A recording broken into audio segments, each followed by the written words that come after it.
an arena or been to a game, and I want to tell the parents and grandparents out there, if you want to show your kids a good time for $5, take them to a Troy University basketball game. I mean, they loved it. The big screen, the music, the cheerleaders, You're dancing. exactly right. It's almost like a minor league baseball game. They have something going on all the time during the Yeah, timeout. and see, Troy University baseball is the same way. You're going to love it. I mean, it's a great place, and that starts pretty soon. But you're exactly right.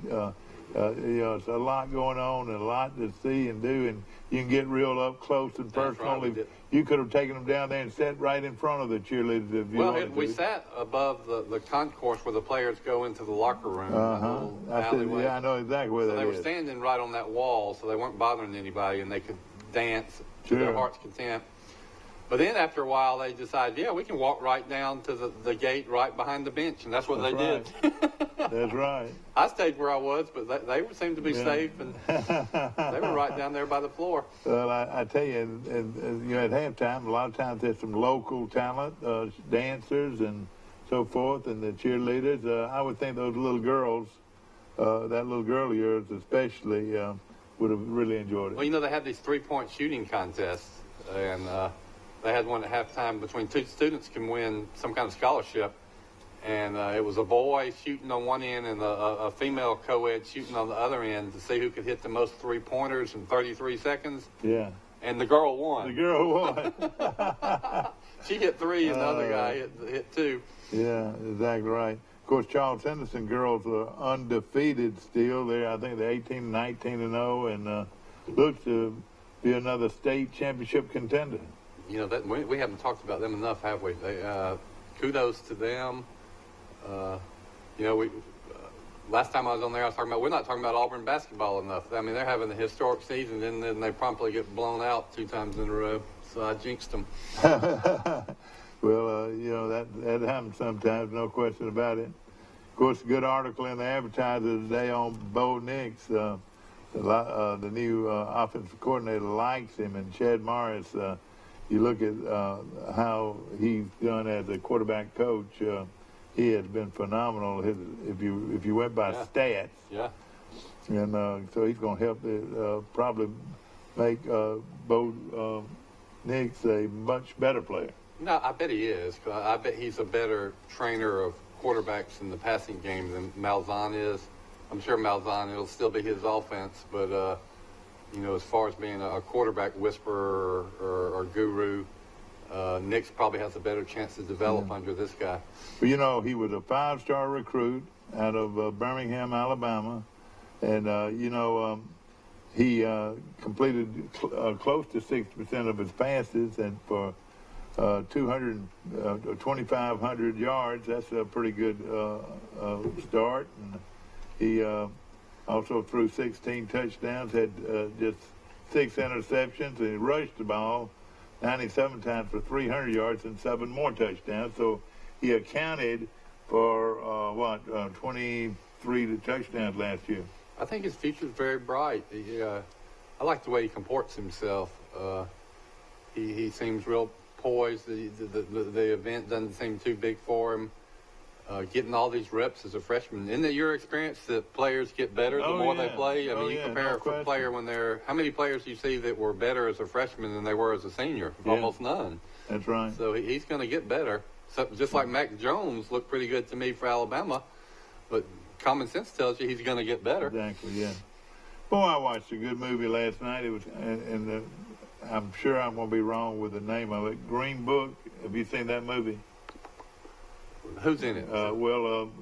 The star of the show was now I can't tell you probably. Not The Green Mile. It was an excellent movie about a African American singer. No, he was a piano player back in the probably the 60s, early 60s, and he went across the country and across the South, playing in a quartet, and he became one of the leading piano players in the country.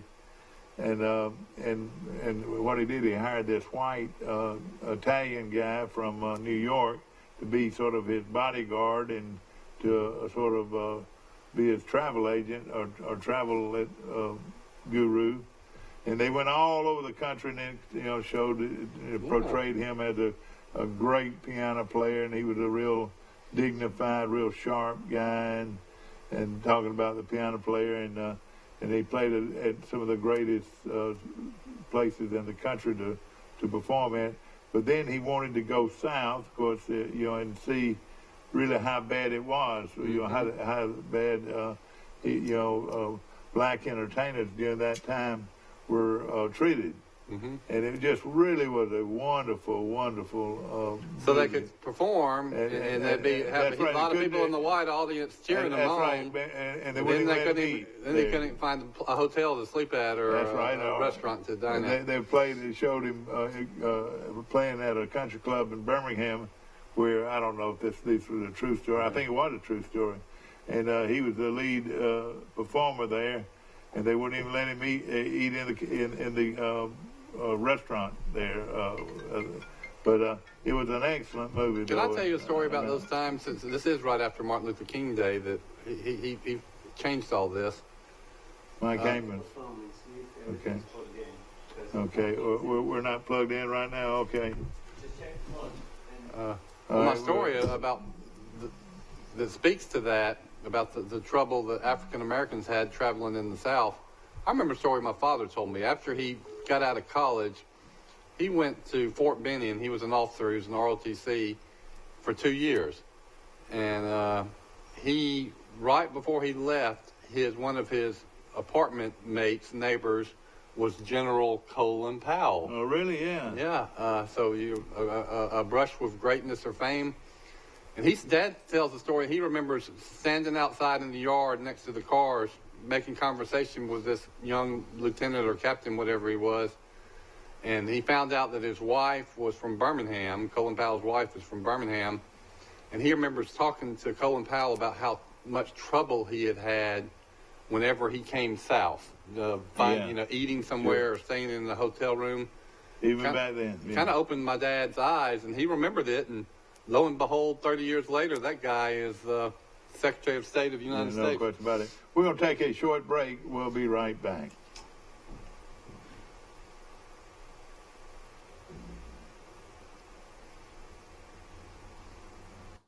Discounts, big selection, and really big deals. It's the big pre-owned sale, only at Premier Chrysler Dodge Jeep Ram. Pre-owned vehicles start at $29.95. Over 50 vehicles under $15,000. $29 down, and you can drive today or take advantage of payments starting at $99 a month. That's $29 down, and payments starting as low as $99. From Montgomery to Dothan, the best pre-owned deal are at Premier Chrysler Dodge Jeep Ram or online at PremierChrysler.com. Nobody beats a Premier deal.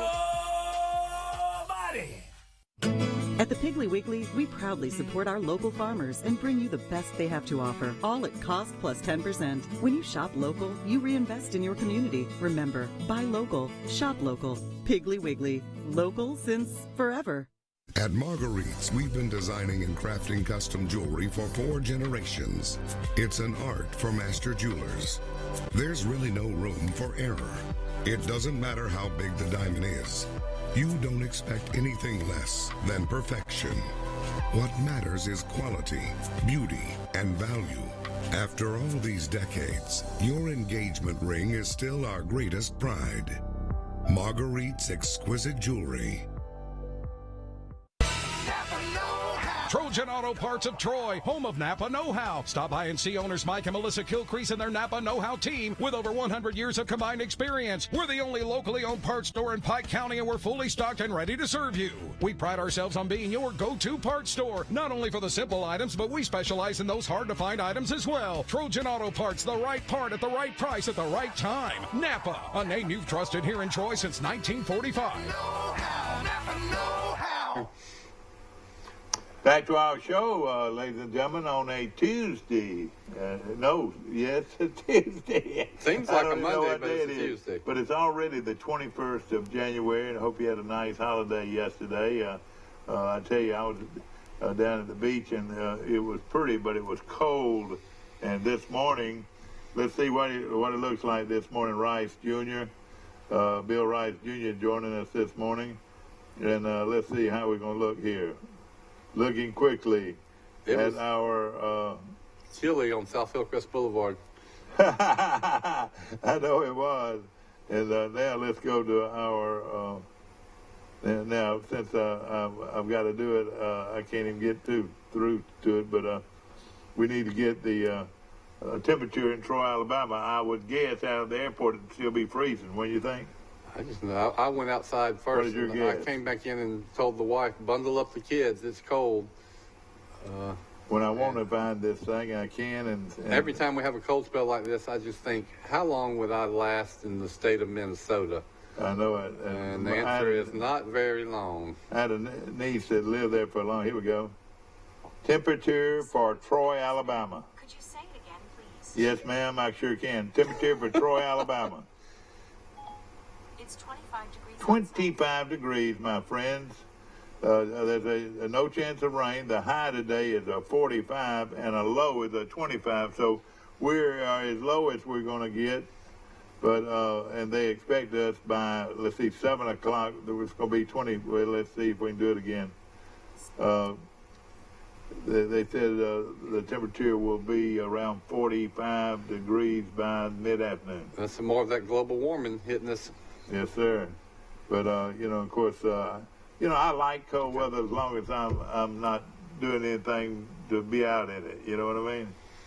I had a fire this morning, and I hated to leave it. It was really, really... A real wood fire? Well, no. It was a gas fire, which I love. I mean, hey, mash a button, I got a fire, and I think it's the cleanest way. How many times, have you ever had a real wood fireplace? Very rarely, because it's so much work. Let me just say... But we've lost the key to our... We've got a gas fireplace, but we don't have the key to turn it on. Well, you need to find it because it's really, your kids will enjoy it and all that. The warmth, like I call this the warmth of home with a good fire. Where would I get one of those keys that turns that knob?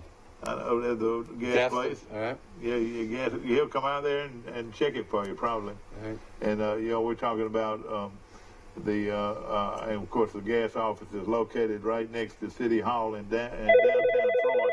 We got a call coming in. Good morning, you're on Today in L.A. That's Lower Alabama, my friend. Morning. Where are you calling from? It says from Yonkers, New York. That's wrong, isn't it? It's from Great Beach, Florida. It's 30 degrees, feels like 21 degrees. I'm looking at Troy. Troy is 24 degrees and feels like 14. Feels like 14. So if you've got to do anything outdoors today, put a shutdown on it. Tell your boss that I'm not going to do it. I'm not going to freeze to death for the city of Troy or whatever. I went to... Can you imagine? I mean, these kids surely don't have to walk to school on a day like today. Surely they let them I used to walk 10 miles in the snow every morning to school like Abe Lincoln. Yeah. But I will tell you this. Troy City schools really don't have buses, though. Isn't that correct? Did you know I wrote an article just last week about it, the way I noticed these small children running to get to school, and it was raining, and these kids were by themselves, and they were... didn't have a way, and in cold weather, these kids, there's several kids, I'm sure, out there that's had to walk to school today because of the cold weather. And most of these kids try to get to school in time to eat breakfast, a warm breakfast, which is provided for them through the school system every morning.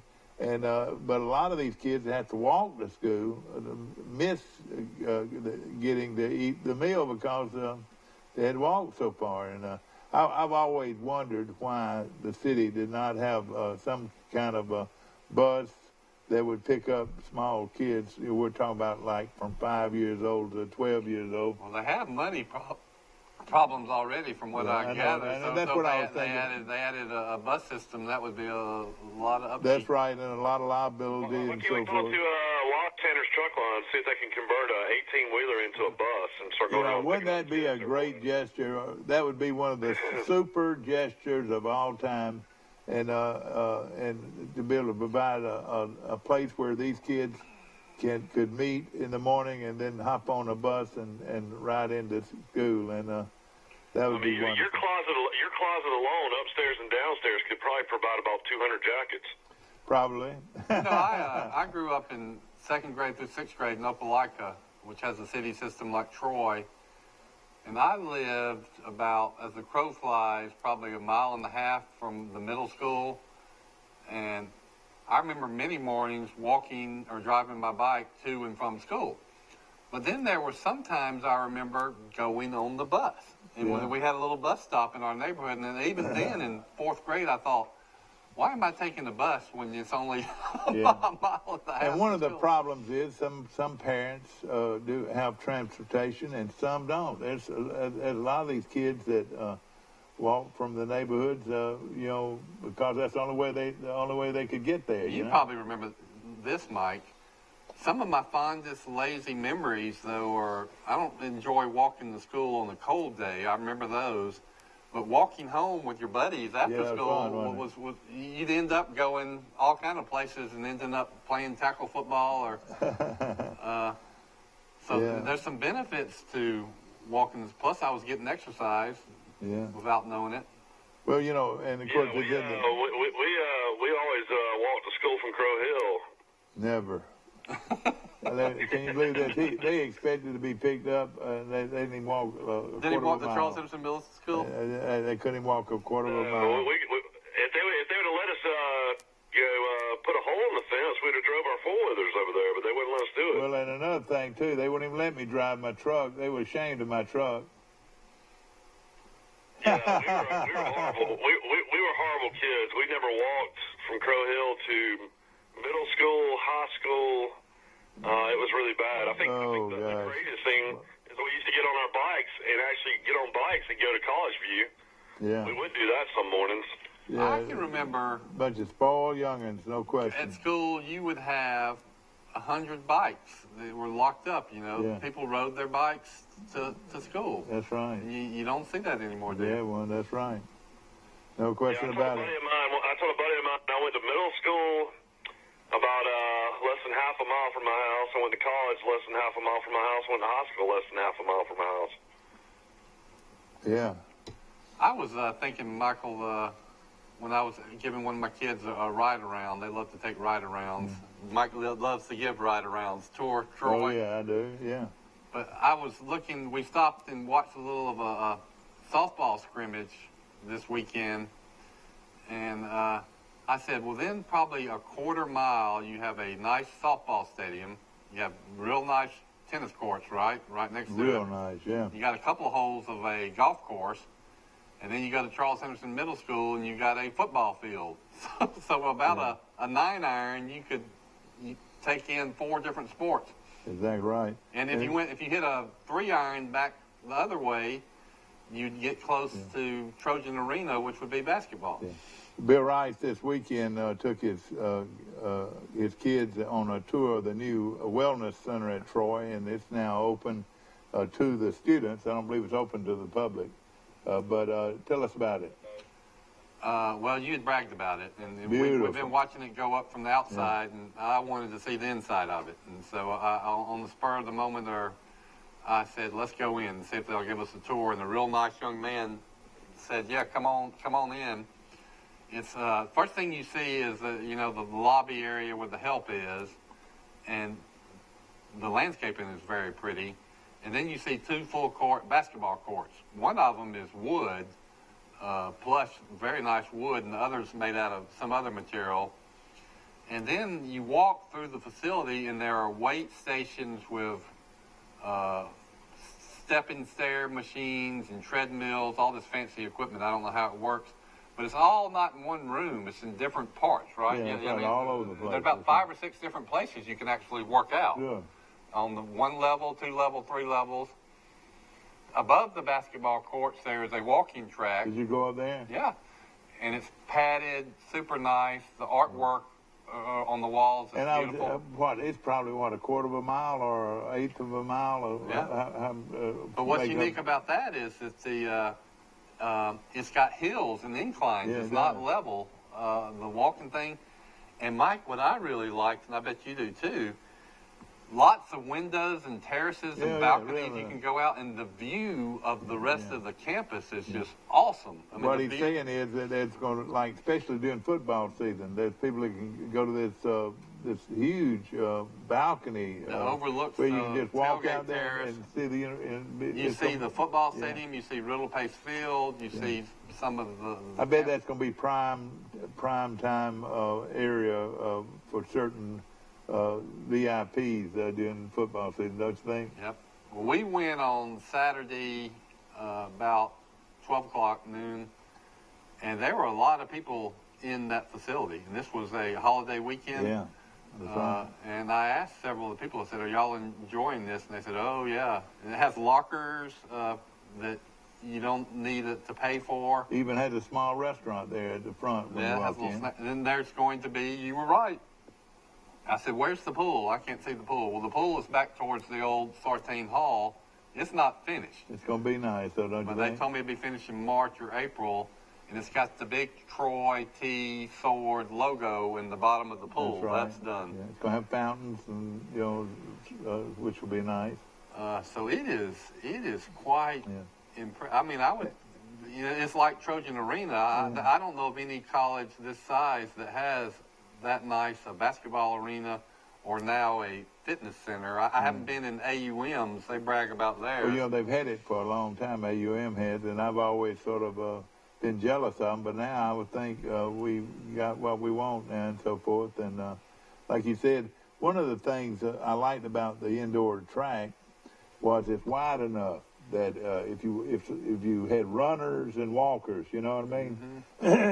You could have a sort of a lane for walkers and a lane for runners, Well, it is perfect. The landscaping is pretty. The views are pretty. They've got the walls are full of campus shots and students. Real tight close-ups of pretty girls and students.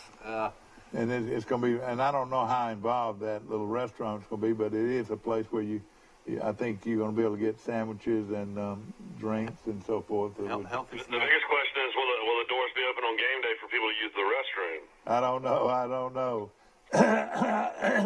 I've always said. When you go to Alabama on game days, I mean, it is like official lockdown on campus. I mean, you can't. It's Porta Potty. Any building whatsoever. The University of Alabama is porta toilet guru. Unbelievable amount of porta toilets at the University of Alabama. I mean, They call him Johnny Condos. Johnny Condos, and I'm talking about hundreds of them. You do wonder who has that contract to provide those. That's right. And I wonder if they take surely they take them out during the week, don't they? But they have to take them out after the game. I would hope so. I would hope so. Because you've got hundreds of porta toilets. Most of them are near the quad there. I would let people in this facility just to show it off because it's a great recruiting tool for the university.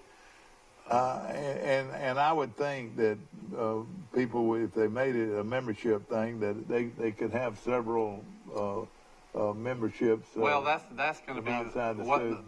I remember when they did it at AUM. That was the big issue. Real nice facility funded by taxpayer money, and then you say, well, they're competing with the private gymnasiums. Is that they can't like this? You've taken your kids out to the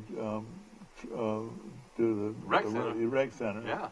Very nice. Very nice. Super nice. In fact, we can be as proud of our rec facilities as anybody around, wouldn't you think? It's like a real nice YMCA facility, and that took a little vision to do that, and Dan Smith, of course, paid off. And one of the things that they ran into early was could they have weights, because there were so many businesses in town that had weight rooms and so forth, and they still are a few of them out there, and of course this about 7 or 8 years later it took them that much time to allow free weights and having a weight facility at the sportsplex. Well, the debate is, is it a public entity competing against a private entity?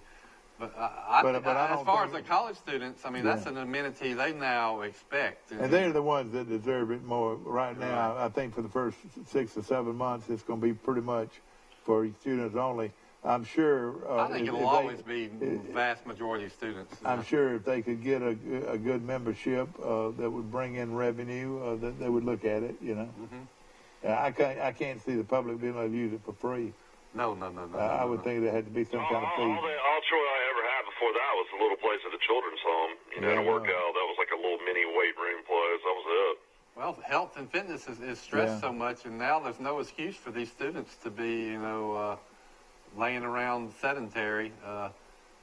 Anything you can do fitness-wise, you can do it there. Yeah. Let me just say this. I'll put the city of Troy's rec program up against most anybody's. I mean, they really do a great job, and especially with this new sportsplex, and it's well operated and extremely clean, and it's first class. And indoor and outdoor swimming pool. And they've hired the people to run it. They know what they're doing. Nice basketball courts. Yeah. Maggie had her 8th birthday party out there, so they got party rooms. Sure. And then what also makes it so good, Mike, is it's not just that facility, it's the grounds around it. You've got 2 4-field softball, baseball complexes, walking trails, playground, which everybody goes to that playground. Oh, yeah. Batting cages, soccer fields, practice fields, and then it seems like to me they got enough land where they could do even other things. One thing that I would love to see, and back when I was growing up, family reunions were big things, and we would go to Oak Park in Montgomery, and and we would see our group there every year. We'd go and find our group and enjoy the day with a lot of fun things to do. Well, that's those what do you call them, pavilions, or that you have your picnics under. Yeah. I wish they'd build 3 or 4 or even 5 of those and have them spread out, and then they could use the pavilion there for the food and for the gathering, and then they could have tickets to go over and go swimming and whatever. That's a good idea. But those pavilions will give that. And you can charge rent for those. Oh yeah, you just rent them, rent them out, and or you might not have to rent them out, but you might have to get it by assignment, They've got one of those at Murphy Park, and I think it's heavily used. Oh yeah.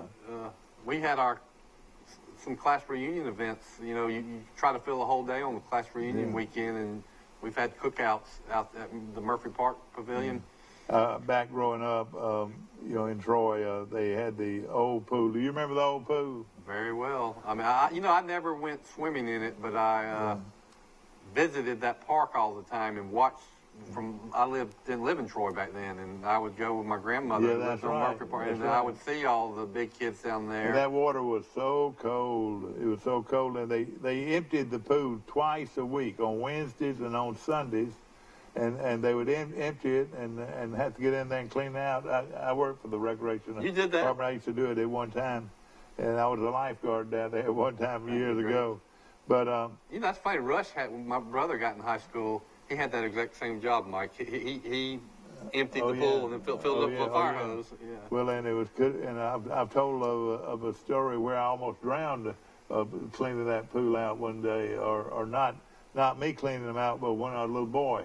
They were cleaning out, and I got caught. They had rails around the pool, and they strictly told you to get out of the pool, especially when the water was halfway down, because that had a huge suction, a big old hole, big old suction could suck you in down there, Well, if I was playing with some other people, and evidently the lifeguards were in a hurry to go home, so I looked up, and all I had was couldn't even hardly reach the rails, and the water was going down, and I was the only guy around there. It might have been some people at the other end of the pool.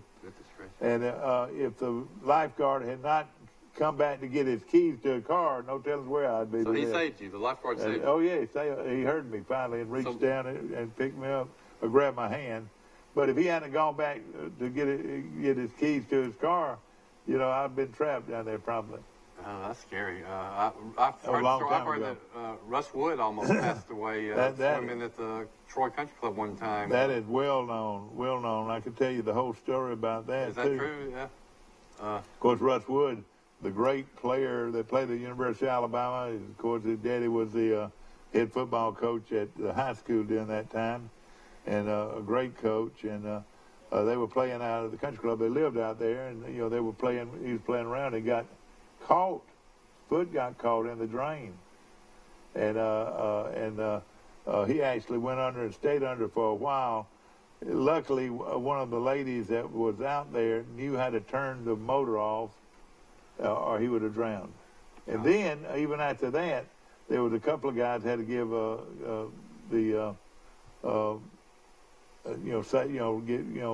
is it? The CPR. CPR, whatever you call it.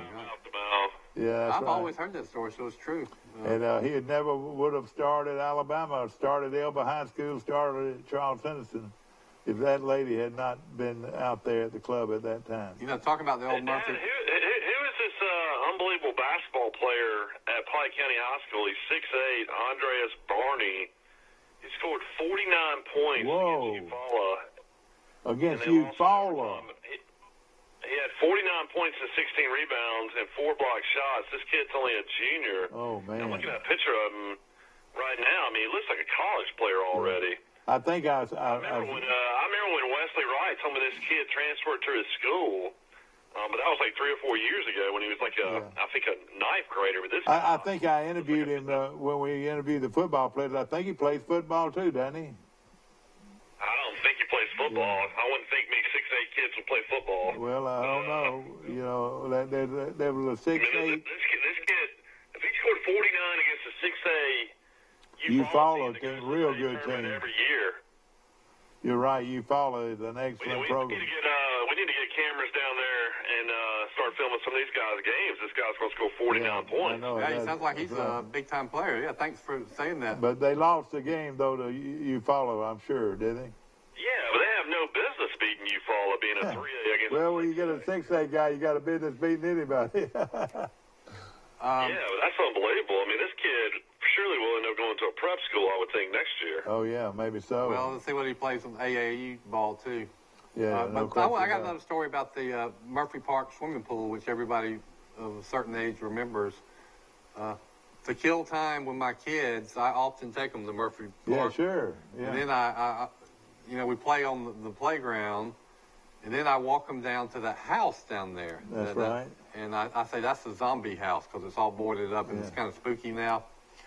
And but right next to the zombie house is where that pool was, and it's buried now. That's right.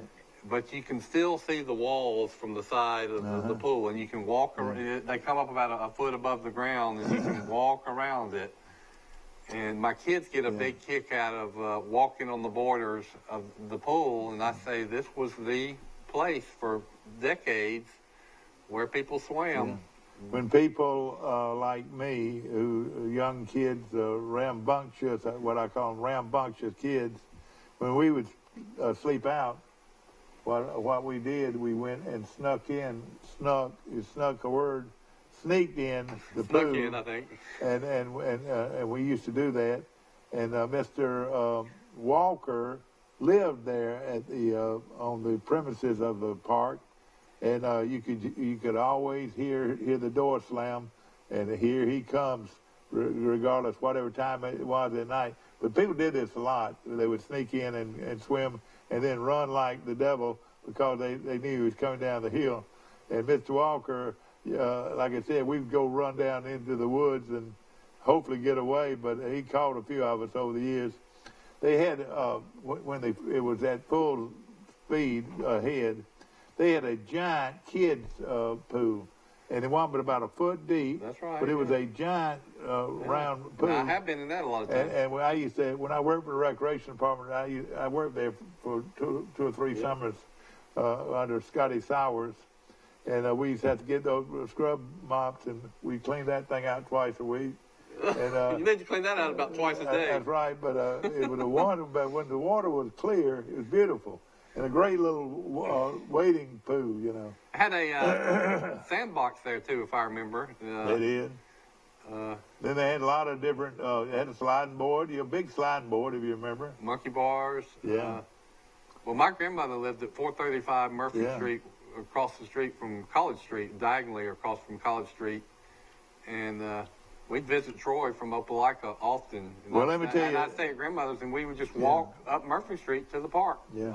Well, let me tell you this, and now you don't see many of these because of the liability, but it had a big, nice diving board where the good divers could do all kinds of things. Jackknife, you've heard of the jackknife, and what are some other things that you did, as a diver. Swan dive. But then they had a tower at the end of the pool, and you had to climb it was probably 10 feet off the ground, maybe even I'd say at least 10 feet off the ground, and you climb up there, and the rule was if you climbed up there, you had to go off. They wouldn't allow you to I don't know if that was insurance or what. They wouldn't let you walk down the ladder. If you went up there, that lifeguard watched you, said, all right, you're up there, you're going to have to come down. And I've been, my knees wobbled many times when I was a little kid, knowing that I had made a mistake when I walked up that ladder, because then I was going to be forced to jump down into the water. And, of course, the lifeguard would watch you. But I've seen several scaredy cats that it's a tower, and they would be a bunch of kids huddled up back to the back of the tower, afraid to go off. They had climbed up there. Well, now somebody dared them. You don't ever hear anybody say, "I dare you, I dare you." That was a big word back when I was growing up. I dare you. That deep end was probably 8 feet. Oh, it was. It was deep. Now you don't have any pools that are deeper than 4 feet. I looked at the Trojan Fitness Center pool, and they already have the markings of how deep the water's going to be. 4 feet. It's 4 feet. The deepest. That's right. So liability. you cannot dive, or if you do, you're going to risk. I wonder if sometimes that might backfire. Yeah, exactly. But there were just only a small number of good divers. Randy Brown was a good diver. Bert Brown was a good diver. They could do all kinds of jackknives and. Julius Pittman is my friend, and my little brother Bobby's friend is famous for being able to do like a double or triple flip. Yeah, that's right, and it was fun to watch them. And then, of course, most of the lifeguards were back then. If you were a lifeguard, you were the coolest guy in town, and all the girls would come now, and they would come down. As well as the only place to go on a hot summer day, and when I was growing up, was to the. Well, then girls became lifeguards. Then you'd want to. Then there were a lot of them. That's right. Quite attractive. And a lot of them look at the girl lifeguards. And Pete Farrell was probably the best director ever. Of course, he was a wonderful man, and he lives in Montgomery now. Wonderful man, Pete Farrell. But he really ran a great recreation department. And those little houses you talked about, that was the Boy Scout hut. Yeah. And then you also could make bracelets. What is that plastic type stuff? I would end up chewing it. Instead of making bracelets, we'd be sitting around making bracelets, and I'd start chewing on mine, and full on, I was chewing it like gum. It was that. It was some civic club had it, didn't they? Not the Civitan Club, but some other. Well, the city had it. The city, and of course, like you said, that's where the Boy Scout hut was, and also the rec hut where they did arts and crafts. You remember that word, arts and crafts? And you make lanyards and bracelets. Have you ever done that? Yeah, I think so. A good trivia question would be, when was the last day that swimming pool was open? Oh, gosh. Now, when I was in high school, I graduated in 1983. I've got friends who were lifeguards there. Yeah. Seems like they were in high school, my age, and so I know that people were still swimming at that pool in 1982, 83, but I don't think it went much longer than that. Okay, for all of you waiting for me to say this. When did the natatorium open at Troy? That's when everybody stopped going there. Well, for all of you that are waiting for me to tell you, what did we do? We played rag tag. You take a rag, and you would throw it and hit somebody. And, of course, a lot of times it was wet. It was pretty heavy, so it hurt a little bit. But you played rag tag. You get hit, and then you grab the rag, and it was your time to throw and hit somebody. Like dodgeball. And for a long time they put up with it. Then people started getting hurt and whatever, slipping down and all that. So when you played ragtag, they made you used to could climb up on you have railings and climb up and get out of the pool and then run around and catch somebody. But then the lifeguards made it a lot tougher, where you could not leave the pool and play ragtag. If you played ragtag, you had to be in the pool. Yeah, running by on a wet which pool was smart. is a Which recipe you're for right. disaster. It was the smartest thing they ever did because they had so many people getting hurt. Running around that pool, and again, like we said, you had people jumping off the tower. You had, but it was ice cold, especially on Monday mornings when you went there, or on Wednesday mornings. Didn't they have a little building where you change clothes? Oh yeah. And it had showers, locker rooms for the That's right. And they had your little locker rooms, and the boy, no telling what went on in that place. Let me just say this: it was the place for kids to go. High school kids would come down there, and we were young kids, and we would watch them. We'd say, "Whoa, that's Mary Cope Stewart. Whoa, that's Mary Duncan Williford. Whoa, these are older girls." These beautiful girls would come there and sunbathe, and that's just where you went, Yeah. Virginia Key, it's an institution. all these older girls, they were just so pretty, Well, the rec department kind of saved Murphy Park when they put in that new playground equipment about 20 years ago, 25 years ago. Right. The actual the actual kids place, they built a first class place for kids to. I think my kids like that park. What do better they than call do it? What do they call it? The Sportsplex Park, a playground. Yeah, playground. The playground is first class, isn't it? Mm-hmm. It is. And you can still have there's I don't know if there's a pavilion there anymore, but there's that pavilion. Yeah, you can go and back then that was the place where you there's had a your grill. family reunion. You can cook. Yeah. It's got bathrooms. Exactly. And then you never did go to the pool room, did you? Nope. Vernon maybe Qualls. once or maybe one Vernon time. Qualls was the guy that owned the pool room. And, I do. I remember that on the Your square. dad probably took you in there yeah, before. I remember as a kid going there once or twice. And my daddy, I guarantee you, he would much more prefer me to go to the pool room than go somewhere else because he knew old Mr. Qualls would take care of me, and wouldn't allow any kind of... That's where Landmark Realty is now, right? That's right. He went a little bit, maybe one floor down. You had McLeod Drugstore where Landmark was. McLeod Drugstore. Well, no, excuse me. There was the bank, Troy Bank and Trust Company, where Landmark was. Yeah. Then you had McLeod Drugstore, and then you had the pool room. Not far from the Five and Dime store. That's right. It was across the street. Boy, that's what I remember as a kid. The Hassans had a little shoe repair place right there down the street there. Hey, how about this? Have you ever heard of this name right here, Harry Baker the jeweler? Of course, yeah. Well, his jewelry store was right down there on the corner, and you had the Riverside Cafe restaurant was on the square. You had Rosenberg's. Riverside was right there where Sam Buck Insurance is where Rosenberg's was. That's right. And then, of course, I can remember. I didn't grow up in Troy, but we just came so often to see both grandparents and we would go to the square. I can remember playing on the statue on the square as a kid, just like my kids do today. That's right. Well, and talking about Rosenberg, it was an outstanding clothing store, and a lot like Bearfield and Ozark. Bearfield and Ozark, one of the nicest clothing stores you'll find anywhere, with first quality men and women's clothing. You just don't see premium clothing stores for men and women like Bearfield's. But back then, Rosenberg's was like that, and the Rosenberg's had an upstairs and downstairs. Most of the women's department was upstairs. Girls would come from miles around to be fitted for wedding dresses, and I don't know if you ever remember this, but they didn't have a cash register. You know what they had. You would buy your item, and they would put it in this thing, and they would shoot it up. Yeah, I they remember would that. shoot it up there, and that's how you would pay for it. Mr. Rosenberg and a lot of guys were full-time men that made their living there, and just a wonderful store though. And they had name brand merchandise. They had quality shoes, and you could rent a tuxedo there pretty much any time of the year. I remember going often. I mean, I grew up in one of the Rosenberg brothers' house, family home. Yeah, exactly.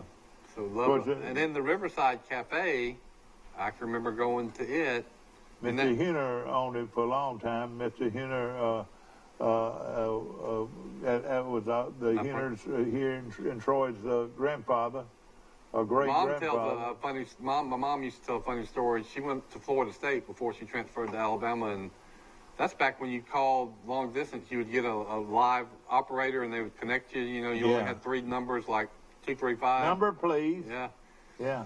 So Mom called, and she said, "This is Marsha Rice." Of course, the operator knew who she was. "Hey, Marsha, how you doing?"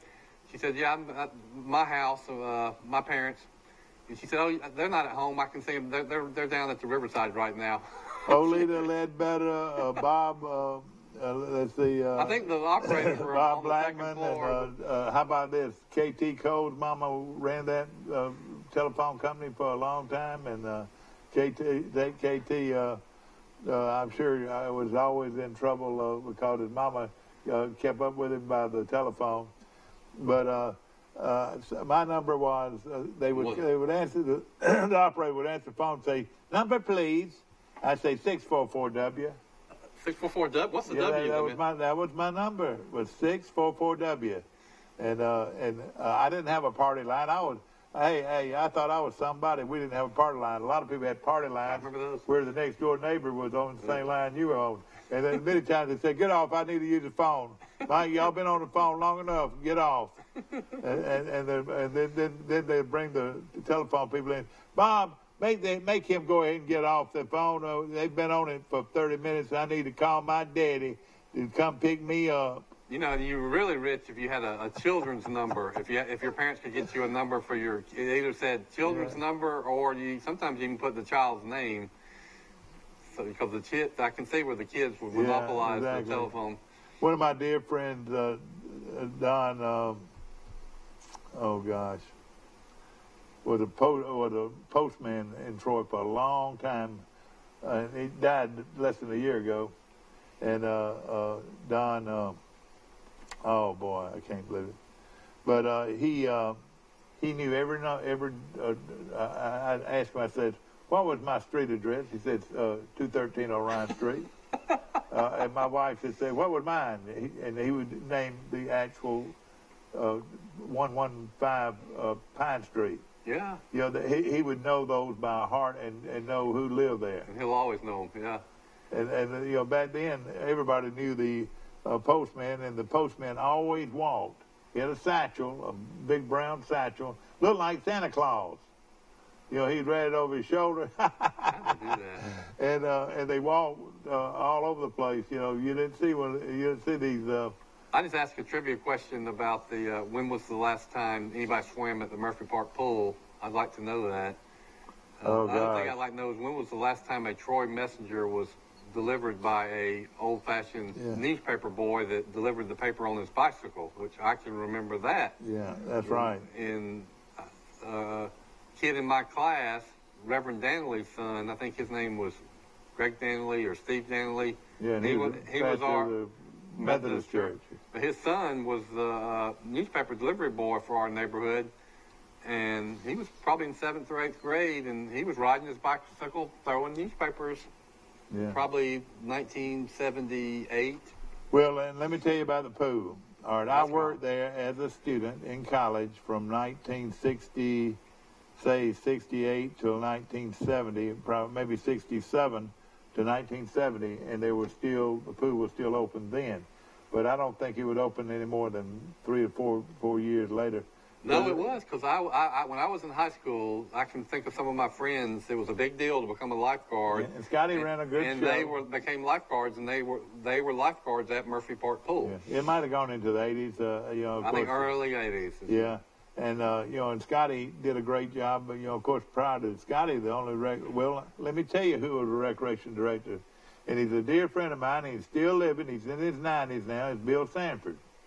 Bill Sanford was a recreation director at one time. And his daughter was. And that had to be in the 50s, early 50s or late 50s, early late 50s.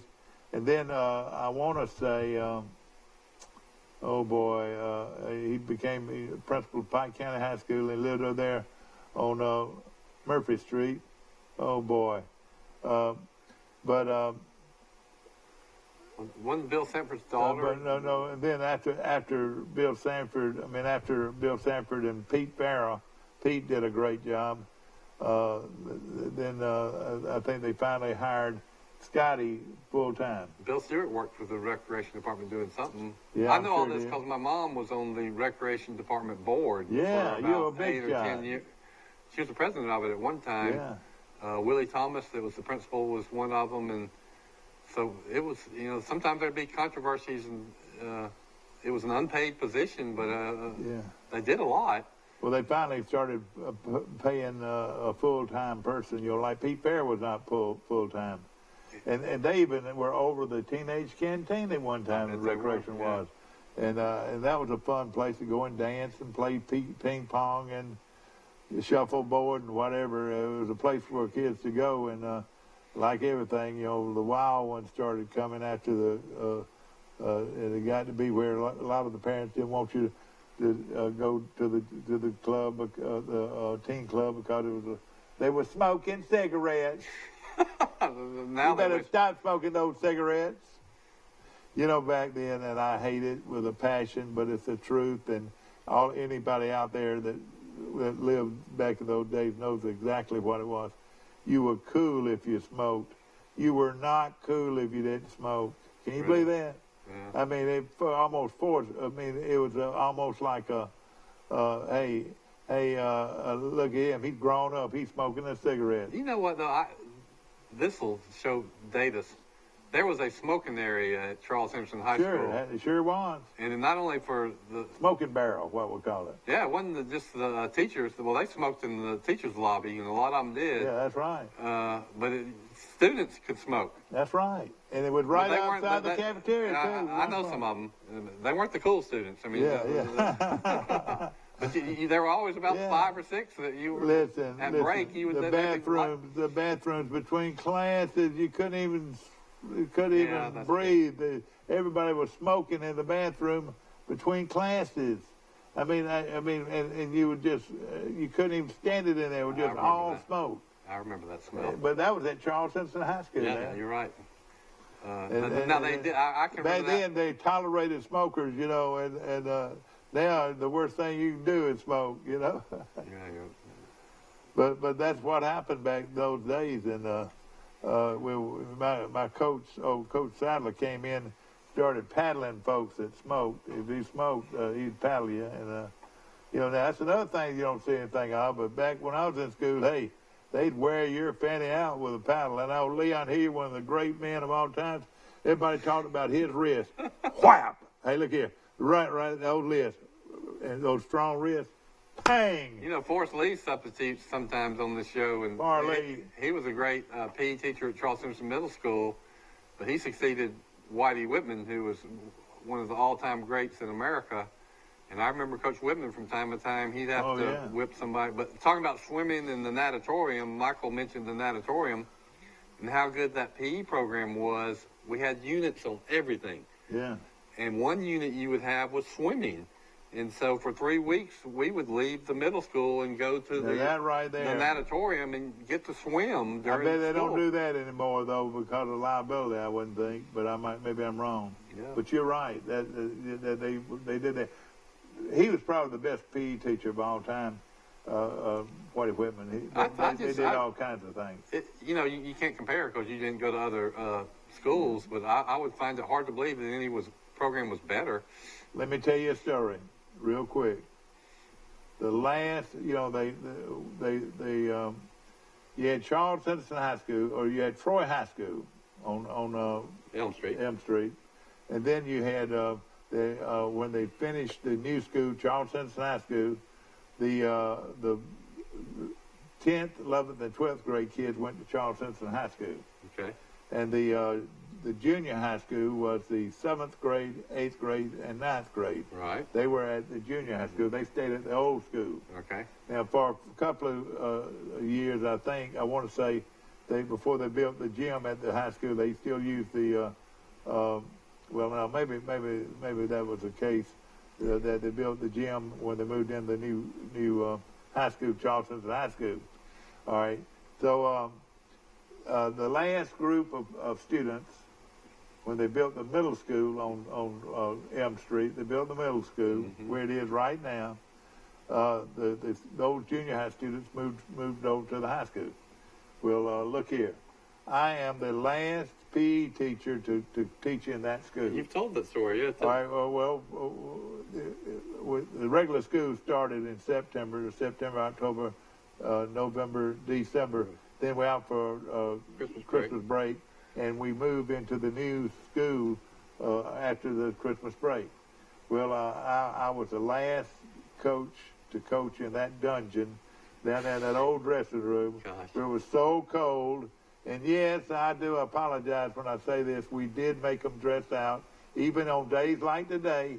If it was cold, but if it was sunny, hey, I've seen that. A lot of those kids, especially the home kids, would go barefooted out there in that freezing cold. I can remember it today. And then when I've told the story about being a 7th grader, and that was the biggest change. And I guarantee you didn't live in that era if you didn't have it the same way.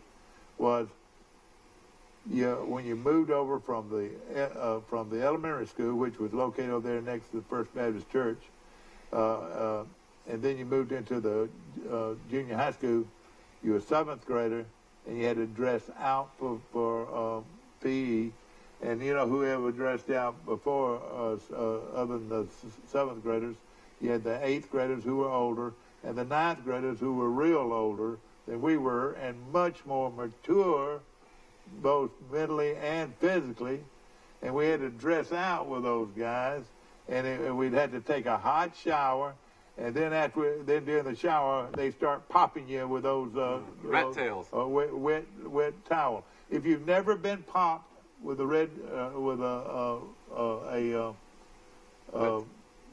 what? I call them rat tails. Well, you call it rat tails, but it was maybe something else. It was a towel. Yeah, towel, and those big, and they were big, and they were much more mature, and we were young, and felt just so out of place, and gosh, it was so intimidating. Finally, we made it through the 7th grade, and we did the same thing to those 7th graders coming up. They went through the same thing, but. You know what? I don't understand. But that was a part of growing up that, let me tell you something, you hated to go to PE because you knew, and the coach couldn't be everywhere. You tell him about it, that was no big deal. That was just part of growing up. Pop! And I'm talking about putting whips on you. It's a rite of passage. And the game that they played was dodgeball, and they played it with a volleyball. And you had shirts and skins. How many times do you remember that? Well, in basketball, you always did shirts and skins. That's right. Too. Shirts and skins with dodgeball. And those big guys, they could throw that thing so hard.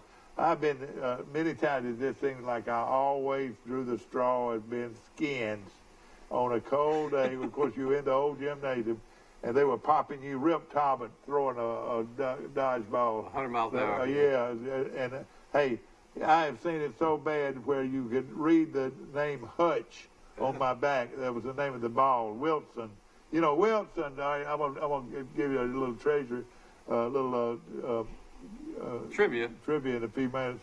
But they threw it that hard playing dodgeball. Now, if you caught the dodgeball, it was fine, but if you didn't catch it, you were out. And dodgeball was a big game back then, especially when it was raining outside. They played dodgeball. I was never in my whole career. I don't ever remember one time when I was. But you didn't want to be a 7th grader. They'd hit you in the back of the head. We were scared to death. We were scared to death as 7th graders in PE. See, I don't remember being scared, but some people could, because I could throw it hard. I wanted to get that ball and throw it at some of those people. Well, and let me tell you another thing. Then, when school started at the middle school, they brand new school, for 2 or 3 years, they did not have an indoor gymnasium, and I had to teach PE.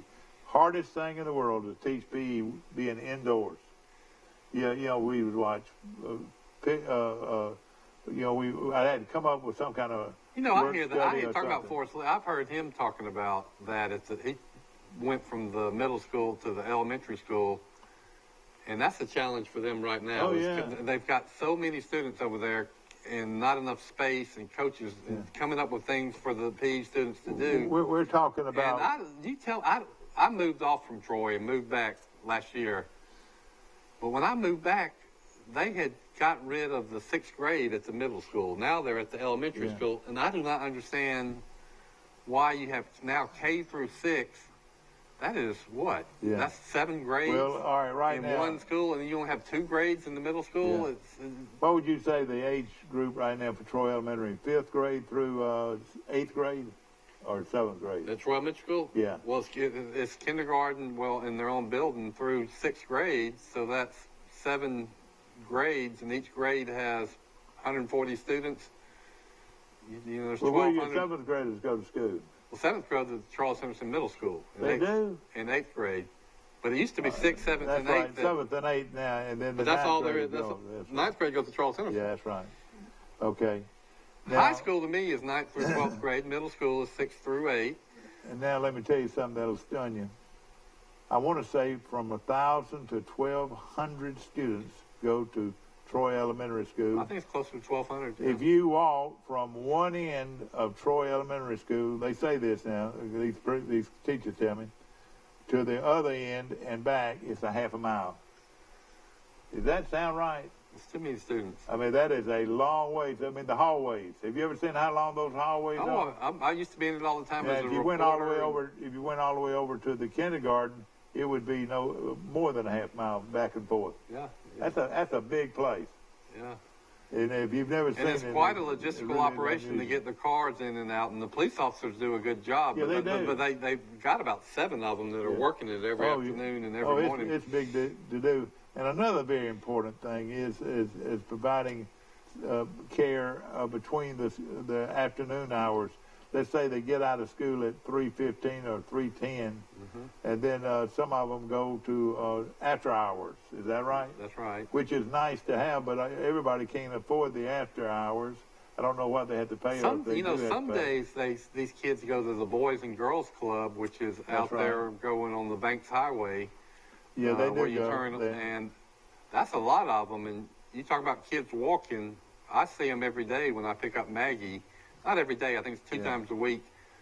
And they've got the people at the Boys and Girls Club come to the school to escort those kids. Yeah. And then a lot of teachers and assistant principals go out there with those kids because they don't want them to run in the road. Mike, are you still on? I think we lost Mike. He's probably got to take his kids to school. You know, these are things that we're not criticizing anybody. We're just talking about the way the system is compared to where it used to be. And it all began with talking about kids having to walk to school on a morning like this, cold, cold, cold. And there are a lot of kids in our community that are walking to school. And we're talking about from 5-year-olds to 12-year-olds. I would think those would be the group we would be more concerned about. But and then, of course, cold rain and snow. And I know this is something that our city fathers have talked about, you know, but and it does cost money to provide bus services for these smaller children. But, you know, what do? You know, a lot of these kids' parents can't drive or don't have an automobile, you know.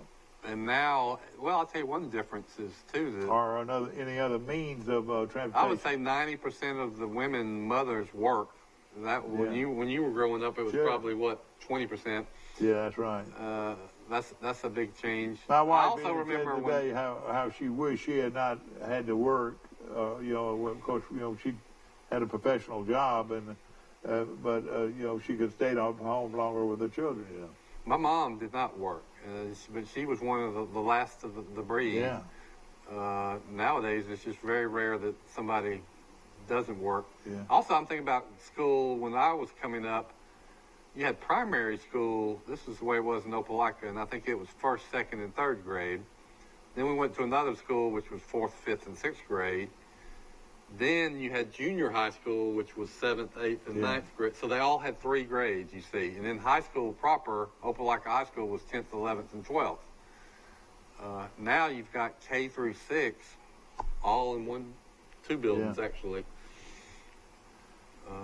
Well, of course, it's a very nice school. Now, don't get me wrong. I remember when it was so built. big. Yeah, It's so big, and it is a nice school, and they've got it laid. They've got it laid out where all the first graders are together. They got halls. Yeah. You know, 2nd grade hall, 1st grade. And good teachers, very good teachers too. Let me just say this too, that for you folks that are listening this morning, you say, "Well, are you criticizing?" We're not criticizing. We're just sort of talking about facts. you know, the way it is, it's just such a huge school. But if you've never ridden all the way around it, you'll realize how big this school is, Troy Elementary School, because, I mean, you know, and of course they've got it set up nicely for pickup of kids and so forth. Well, it's a debate. It's a debate that goes on in every town, isn't it, Mike? Every town talks about the schools and the way. And then I've heard there used to be neighborhood schools. Yeah. And then another thing too, would you, as a parent, want to know that your 5-year-old was riding the bus with some some 8, 9, and 10-year-olds? You know, you wouldn't want that either. So really, it's hardly any remedy to this, but I wish there was, and I think a lot of people do. You've got to empathize with the people that don't have cars or anybody that can take the kids to school. You're right. You know, we just assume that everybody has a car and you can get to school, but that's not the case for everybody. That's right. It is right at, right now the school is it's 8:08. 8:08, and in fact the school they're already in class. So a lot of them have gotten there around 7:45, and they have already eaten breakfast, and they're heading to their rooms probably already. You know, I can look at Charles. First bell, I think, is 7:50. Is that right? Do you know when first bell is? It's at Troy Elementary School. I think it's about. I don't think they have bells anymore, but they don't have bells anymore. Hey, something's wrong. They need to go back to bells. I think they lock Troy Elementary School doors around 7:50. So if you don't get your kid to school by then, they lock the doors. The back doors. So if you're after that, this has happened to me before. Late dad getting his daughter to school too late, then she has to go and check in at the office in the front. It's not a joke, but I'm sure I would have been caught several times. And then I asked about bells, and I think bells have gone the way of. Yeah, I would have thought they still had bells. You had a bell, then you had the tardy bell 5 minutes later. But talking about school days. I ride by Charles Henderson and I look at the lower parking lots. That thing used to be almost full of cars. There were student cars, and now you see very few cars that are in that bottom parking lot. Well, and I'll tell you another thing too, is PE. I don't even know if they even have PE classes, physical education classes at the high school level. We had them in 9th grade, and it was just go to the gym and do whatever you want to. It was not organized at all. Years ago, they had places to actually shower and have a locker. Now, you can talk to this. I've talked to people about this topic. They're on block scheduling at the high school, so you got 4 periods a day, longer classes, and so we had 6. Yeah. And we always had football or basketball, sports, PE, and 1 6. o'clock? Yeah, at 2 o'clock. Yeah. So you went all day, and then you could start getting ready for football practice or in the off season, lift weights and run. Right at the end, before you had no more classes after that, it was perfect. So you get hot and sweaty, and now I'm told that they have this in first period. Yeah. So the kids have to go and lift weights or run, and then go back to class. Charles Henderson's football team, they actually practice or together at 7 o'clock. I think I want to say 7 o'clock, and then they go ahead and practice or work out or whatever. Then they are fed. They all are able to eat together. A hot meal, from what I gather, for those players around 8:30, and I think their classes start around 9. Okay. I want to say that we need to bring somebody in and say they for sure that's the case. Well, we're just. But it is unusual that the football team practices before school, and then listen to this now. Then they coach gets them around 2 o'clock, or they could be 3, where they get them again and they practice again. Either have weightlifting or if they're doing football season, they a lot of times they'll go back on the field. They finally got a facility where they can practice on campus. I remember in high school in the spring dreading 6th period, starting about after lunch, because you say, oh gosh, they would run your butt off, long distance running, and then someday you'd have these mat drills and that's right under Coach Jeffcoat. I mean, so for 50 minutes you were going full bore, and So you were going to be dead tired after, and then 3 days a week. 3 days a week you lifted weights in this little sorry cinder block weight room, but it worked. And then 2 days a week you would run. So you didn't look forward to It was that. never over. It was year round, wasn't it? If you were a football player or even a baseball player, it was a year round. But you were in shape. I guess even kids are today. And then some people, a lot of them would play multiple sports. Yeah. It's something you did do. You worked out in the. We worked out in the gymnasium when we did those mat drills and in the Bobby quickness Marlowe drills. room. Did y'all have the Bobby We didn't have Marlowe that yet. room? We had a little cinder block brick house before Yeah, the Marlowe. yeah. The Marlowe room was the shop for the Yeah. for the kids that were in shop. I remember Coach Jeff Coat and the coaches building that cinder block building with their own hands. It was like a Marine barracks cinder block building with, Yeah. a couple of weight stations in there. Now the big difference to me and you, back when I was in school, when it was time to eat, you had you went through the line and you got what they offered, and they might be good, it might not be good, but they offered a couple of 2 or 3 I would say 2 or 3 items, and maybe a piece of not toast, but which I always enjoyed their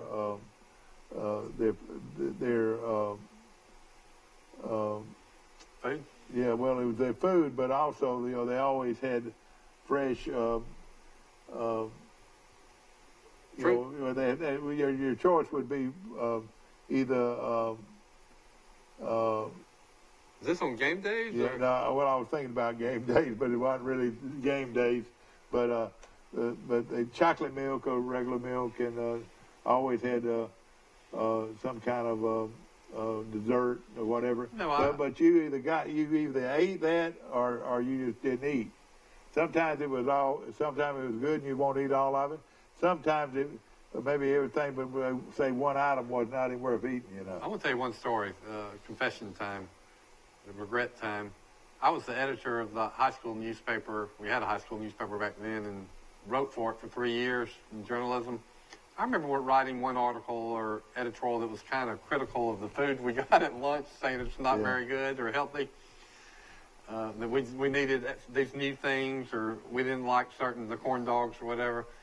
And I remember going to science class after that came out, and my science teacher was Marna Barnett, a great lady, and she scolded me so bad for writing that article and talking about how hard those people in the lunchroom worked, and they did the best they could. And I felt guilty after writing it. And now when I think back, I say, yeah, those lunches were fine. They were good. I appreciate them. Shouldn't have written that one. Yeah, no question. But I can remember some people, Joe Rape. They were $1 too. She'd always give me her hot dog. She didn't like the hot dogs or the hamburgers, so I always got her hamburgers. So I always was lucky that and if I hadn't got it, I'd say, listen, I said, Joe, can I have your hamburger today? We would race to the cafeteria when the bell rang. She was Mary Jo Bruce back then. That's right. She was a cheerleader sponsor for forever when I was in high school. Yeah, no question about it. Those cheerleaders. We're going to take a short break. They worked harder than the football team. We've been reminiscing, having fun, and hey, if somebody would like to call in and question some of the things we've said, we'd love to hear from you. We'll be back. Troy Cable Security Wi-Fi doorbell camera allows you to answer the door from your smartphone when you are at home, at work, or on the go. When a visitor presses the button, Troy Cable Security sends a live video feed to your smartphone so you can see, hear, and speak to the person at your door. With the doorbell camera, you can have your porch light turn on automatically when it detects motion at night to create the appearance that someone is at home. You can view video clips so you can always know who stopped by when you are out. Troy Cable Security. You love them, protect them. Piggly Wiggly's local butchers are on site at both stores and will help you select the best cuts of meat and trim them to your liking. Our USDA Choice beef is the most consistently tender, juicy, and flavorful beef you can buy, all at cost plus 10%. Ford Truck Month is going on now at Bill Jackson Ford, and folks, we have the deal for you. Take up to $6,000 off MSRP and get 0% APR for 72 months for huge savings on a new 2019 Ford F-150. Select new 2019 Ford Mustang starting at an incredibly low $23,900, or drive home a select new 2019 Ford Escape starting at just $18,900. Bill Jackson is the name you've trusted for over 30 years. Check us out on Highway 231 in Troy or online at BillJacksonFord.com. A personal touch, a high level of trust. Whether it's checking and savings accounts, personal or business loans, or our local friendly service. That's what Troy Bank and Trust customers expect. But now we offer more. Free identity theft protection for our new and existing customers, protecting your family's time, money, and good name from identity theft. Because protecting your identity is now a big part of our identity. Because it's award season. Back to our show, brought to you by Hook's Barbecue, and some of the best barbecue you'll find anywhere. I love their, and I can't get enough of their ribs. Their ribs are outstanding. But I tell you something else that's really, really good is their chicken. They have wonderful chicken, and you know. My wife likes their baked potato with the pork barbecue on top of it. Oh yeah. She sent me out there on a couple Mondays ago, and I should have known this. I went out there to Hooks to get what my wife wanted, being a good husband. And Hooks is closed on Mondays. So. Oh yeah, that's right. They are closed on Mondays. So then I was saying, what do I get her? So I went to Wendy's and got her one of their loaded baked potatoes. Not as good. But I'll tell you this, another great deal too, and especially this time of year, is to have soup, and Ooh, yeah. Soup's a good thing to have here, and of course they're you know what I used to a like? lot of people call it Brunswick stew, and they're delicious. Troy had a Shoney's for a while, didn't it? Yeah. Yeah, oh yeah. And man, I loved their hot bar and That's salad a long bar. time ago, though. And you could get they always had two soups to choose from. But man, I gave them a lot of business when they were in town. No question about it. And that was a long time ago. Of course, what I liked about them was their breakfast was delicious. You rarely see on Today in Shoney's L.A. How you doing? Hey, how you doing? this is Colin McCurry. Just calling in to tell you I've been enjoying your talking about old Troy this morning. Well, I appreciate it, Colin. How you been doing, my friend? Doing all right. Doing okay. Just got into work early this morning. Been listening to y'all while I've been doing some work. You know, did any of it ring a bell to you? Oh, yeah. I didn't grow up here, but I came here in 1979, and I remember a lot of the things downtown y'all were talking about, some of the old locations, the pool hall and the Harry Baker Jewelers and all that. That's right. That's right. No question about it. Of course, Colin, Did they have, what was the golf course like when you came here, Colin? I mean, it was that nice 9-hole course. They'd already converted it, right? They had the Trojan Oaks was probably the best 9-hole best condition 9-hole golf course in Alabama. It was very similar to what one of the Robert Trent Jones golf course conditions would be, with fairway bunkers and greens and tees. It was really nice. And that surprised me at all. I can remember, they put a lot of money in it. Of course, our president at that time was Love Goff. That didn't hurt, did it? It was a great spot. When I came over here for recruiting visit, the golf course and Coach Griffin. I mean, I just was amazed at how nice it was and the quality, and it was an easy decision.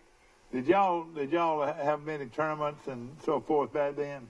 Did y'all play it? We actually had a junior-senior where Coach Griffin invited 9 senior, big schools in, large schools, and would have 9 junior colleges come in, a lot of them from South Florida and Alabama. And he used it as a recruiting tool. But we had 18 teams. It was a Trojan Oaks Invitational. And we had 18 5-man teams come in with some individuals. And had a lot of famous players like Paul Azinger and Powers and John Houston. And, played right here in Troy. Played right here in on Troy. On that 9 hole, so you just play it twice to get 18, right? Yeah, we had. I mean, it was a tremendously hard golf course from the Blue Tees. It was all you wanted from the Blue Tees. It was very. I mean, I was paired with Paul Azinger when he was at a South Florida junior college. I was actually paired with him, and he shot 96. Oh God! Oh God! That being one of probably going to be in the Hall of Fame. Yeah. The Ryder Cup captain and a PGA champion and a successful PGA Tour player. I know we could go back and all the great Troy teams and so forth. I'm going to ask you this. If this is fun right here now, a lot of fun. Name me the top 5 players maybe in Troy history. Back when you played. Well, there's been a lot of good ones. Ronnie Mobley, of course, was before me, and you got Ronnie Mobley and Ricky Beck and Don Reese and Carl Narrow. Some of those guys were the best, from there in the mid to late 70s on those national championship teams. Several more. The list goes on and on. Cleve Coldwater and Randy Hedgecock. There's a lot of really good players. I mean, he always had good players. In fact, at one time, he was really recruiting better players than Alabama and Auburn were at one time, wasn't he? Well, I would say that probably in 76 and 77, Troy's team that won the Division II National Championship was probably one of the top 10 teams in the United States of all colleges. Yeah.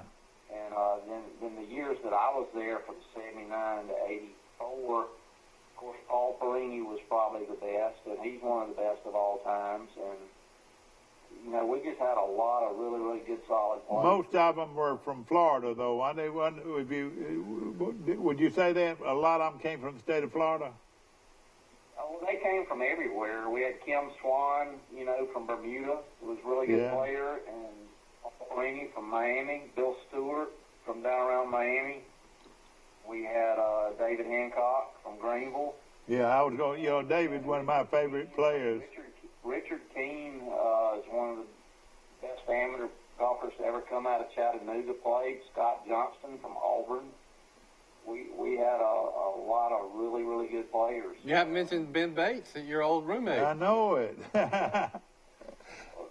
a Hall of Famer at Troy and played very, very well. And was on the national championship team in '84. He was on the PGA Tour and Seniors Tour. Of course, you were a great player yourself, and of course, out of something I was tickled about the other day that Chan Gailey's coming back in to be as an offensive coordinator at Miami Dolphins. Yeah, Miami Dolphins. But you played a lot of golf with him, and how competitive was Chan Gailey with those guys in golf? Well, Chan, when I was in junior high and high school at America's Country Club, he came out and played with his dad, Mr. Tom, a good bit, and I played golf with him quite a bit, and he was over here coaching with Coach Bradshaw on the football team, and that was the reason I came over and visited. And y'all became good friends, and in fact, y'all had several big rival, in golf, as a bunch of buddies. Yeah, well, he would come out occasionally, and when his little boy, he had two little boys, guys, Kurt, and I can't remember the other name. They were real little, but late in the afternoon, he'd sometimes get his clubs and walk 9 holes with me, and when he was coaching and I was on the golf team, and I remember the little boys running around and hitting some shots. And there was another guy. Chan always was a 2, 3, 4 handicapper, a really good player. I'll tell you a neat story. I was over eating dinner with David and Philip Hancock a couple of years ago, and Chan was the backup quarterback at the University of Florida behind the famous John Reed. That's right, yeah. NCAA records. Chan was the backup quarterback there. He was a great quarterback himself, and he would go out and play the university golf course there, and was such a good player that Philip Hancock and Gary Koch and Woody Blackburn and a lot of those famous Florida golfers that went on to play on the PGA Tour, they'd invite him to play 9 holes with them or 18, and so flashback a couple of years ago, I was eating dinner with David and Phillip over in Greenville, and I said, Phillip, I said, you went to college at Florida with Chan Gailey, who's a dear friend of mine, and one of the reasons I went to Troy, and he goes, you know Chan Gailey? I said, yes, really well. And I told him the backstory, and he said, well, man, we would just be, we were on the golf team, and he would come out, and we'd go, wow, this guy, he's the quarterback. He's the quarterback on the football team, and we would just invite him to play with us, and he was a really good player, and he ended up playing a lot of rounds with us out there, just messing around and playing, and we just thought it was so cool that a Florida quarterback was playing with guys on the golf team, and I mean they were one of the best golf teams in history. So the next day, I get back in my office here in Troy, and I call Chan and tell him that I had dinner with Phil, and tell him what Phil said, and Chan goes, well, Colin, I was about to throw up because I was so nervous that the golf team decided me to play with them back then. I was about to throw up from stomach nerves because I was out there playing with some of the best golfers in the world. I said, well, they were just as excited about you playing with them as a football player. I tell you, another well-known figure was a guy that I thought was really a good player was Jerry Reeves. You know, Jerry Reeves was a great football player at Troy University under I would say 64, 63, 64. And, you know, he married a girl from Troy, and he was quite a player too, wasn't he? He's a great running back, great player, and Jake's son is one of the top teaching professionals in the state of Tennessee. Just was listed by Golf Digest as one of the top 10 teachers in the state of Tennessee. Yeah. Hey, Colin, tell us about Griff's got a big announcement coming up, doesn't he? Yes, he's going to sign this Thursday with Wallace State Community College up in Hanceville to play a couple years of junior college golf up in Hanceville for Coach Silas Elliott. Coach is coming down Thursday, I think, for the ceremony. That is Colin and Connie's son, Griff, who is an amazing golfer. I have played with him one time, and that is one of the top junior college programs in America. So that's a big deal. We're excited about it. It's a great opportunity for him. We went up and visited this summer, had an official visit, and I was really, really impressed because I knew they had a great program. Coach Danny York passed away from cancer a couple of years ago, and he had a great program there for over 30 years, and I knew even back when I was at Troy, they had a very strong junior college program, and I was really amazed this summer when we went up there driving on the campus. It does not look like a junior college. You're right. School. You're exactly right. Of course, you know, I know you're proud, very proud of your son and what he's been able to do, and I know this is a big step in his direction, don't you think? I think so. I'm excited about it. You know, he's going to be challenged to go off to school on his own with his Tourette's condition, but I think he's looking forward to a new start. I think it's going to be really good for him, and I'm very, very confident in the coach, the young coach that's going to work with him, and I'm looking forward to seeing what he can do and wanting to get his education. That's the most important thing to me, is to get his education. I've looked at Wallace State's programs, and they have some great programs that would fit really good with Griff, and I think it's going to be really good for him. Well, Colin, thank you so much for calling and being a part of this show, and we'd love to have you anytime, and we appreciate you very much. Take care, Mike. Thank you. All right, see you, Colin. Talk to you. Ladies and gentlemen, we hope that you've enjoyed our show. It went by fast, didn't it? I like these shows where we take a trip down memory lane. Yeah. And we'll be back tomorrow morning bright and early for Today in L.A.